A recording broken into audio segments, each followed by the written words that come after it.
Namaste. Thank you so much for being here. This is Hira. I've been meaning to make this video for, I guess, some weeks now.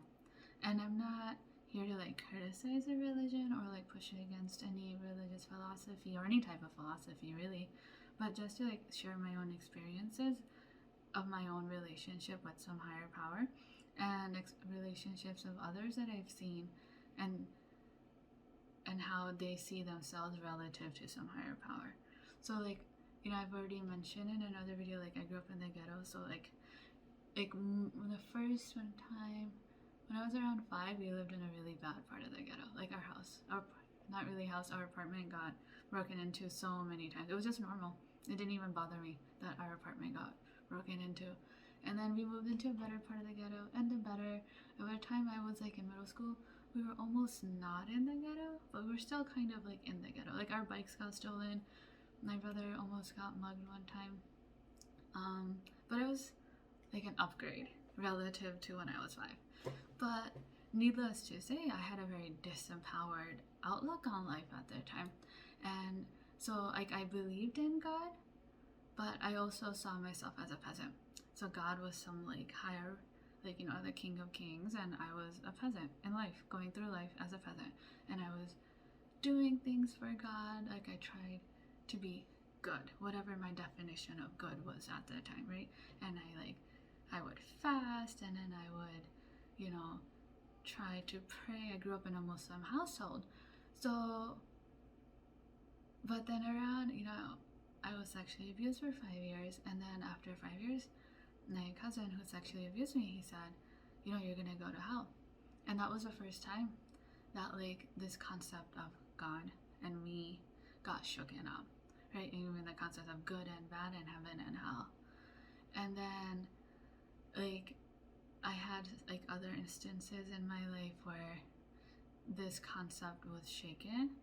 And then eventually by the time of my first divorce, I was done with this philosophy that I'm less than, I'm a peasant. I got sick and tired and sick and tired and sick and tired of being a peasant to some King of Kings in the heavens, sitting on some ivory throne, looking down at me.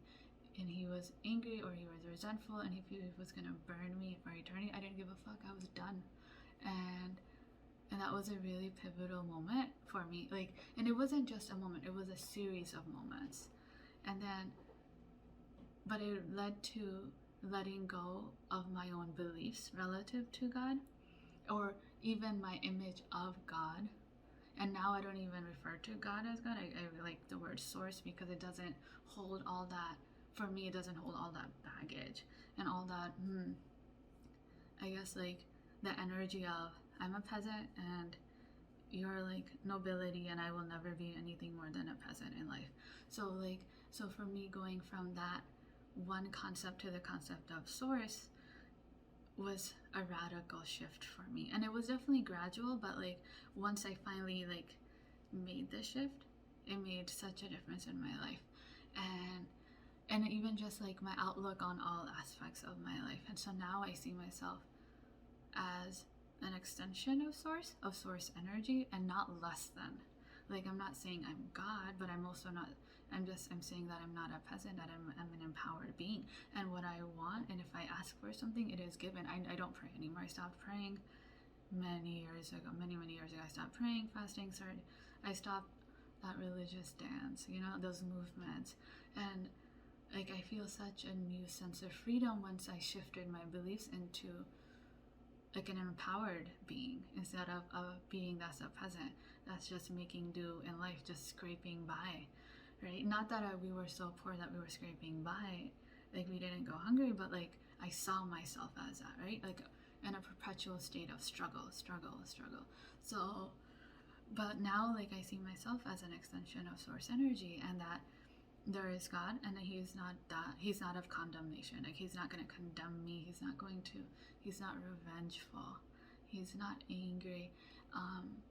And that he's actually loving is really, it's such an amazing shift. And it's been so radical for me. And even I've made this shift, and I talked to my mom about it, who still she has this image of such a pathetic God. Like, I thought I had a bad image of God.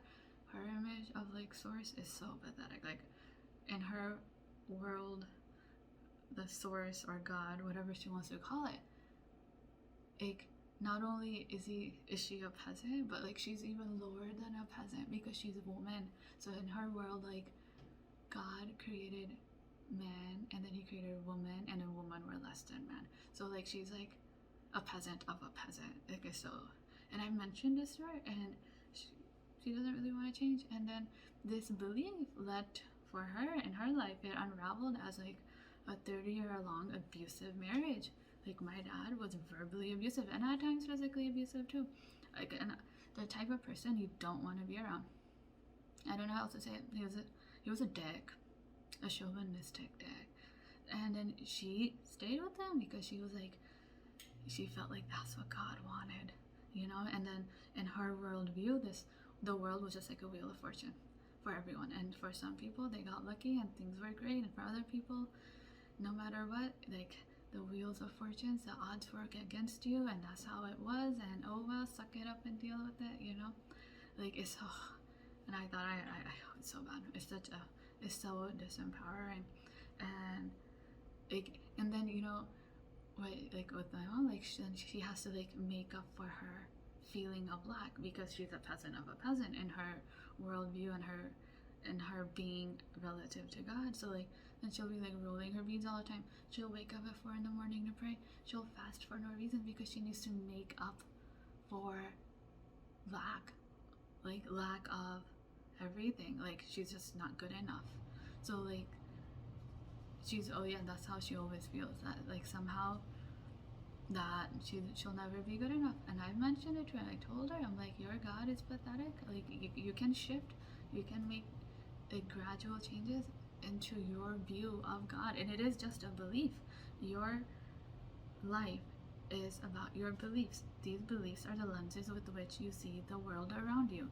You can change those lenses. You can pick up glasses and you can put them on, and then you will see differently. I am nearsighted. I am seeing differently. You can take them off. I see differently. So you can change your lenses with respect to source, God, higher power, whatever you want to call it. You dictate that relationship. It is so powerful when we realize that we are in control of our beliefs, that we can switch them, we can change them, we can discard them. And maybe you might think that, oh, but it's not easy. I've grown up with these beliefs. And yeah, but it could be gradual. It can be gradual. Every day you can think of a better thought. Every day you can be like, how is it that you want your relationship with some higher power to even be? Or even if you don't want a higher power, you have that belief, you still have that lens, and you get to dictate that. You know, like, I think last week, like, I was talking, like, my husband and I were talking, and he also has this belief in she's in a disempowered relationship with source. And I told him, like, I don't kiss God's ass, I don't pray, and I'm not kissing his ass, I'm not asking him for shit. Like, I'm not bowing down. I mean, there's difference in being humble in yourself and then being a peasant before God. Those are two different things. I'm not saying make yourself into a God figure, but I'm saying that to be in an empowered place, and then having a relationship with God, and then feeling like a peasant, and then being before God, it's like those two energies are day and night. Like, you're at the opposite ends of the spectrum, right? So like, yeah, I'm not kissing God's ass. That's it. Like, I'm not doing it. I dictate my relationship with source, and source is with me, and I am with source, and that's not gonna change. I told that to my ex-husband, number one, and he didn't get it, and he was like, well, how do you know that? And I'm like, I just know. This is like the same way I know that when I fall asleep I'll be breathing. Like, I just know I'm just going to be breathing. The sun's gonna come up tomorrow. I don't know how I know, I just know it, right? Like, it's just weird. Like, I dictate that relationship. I feel it. Like, my good feeling is proof enough that I am on the same page with source, and source is on the same page with me. And what I want, source wants. What source wants, I want. We're on the same page. There is no he wants this, I want this, and I need to submit myself to him, right? And that goes back to that peasant outlook on present relationship with God that I had most of my life. So I guess I hope this helps, and it helps you redefine your relationship with yourself and some higher power, and brings you into a place of empowerment. Well, thank you for listening. Namaste.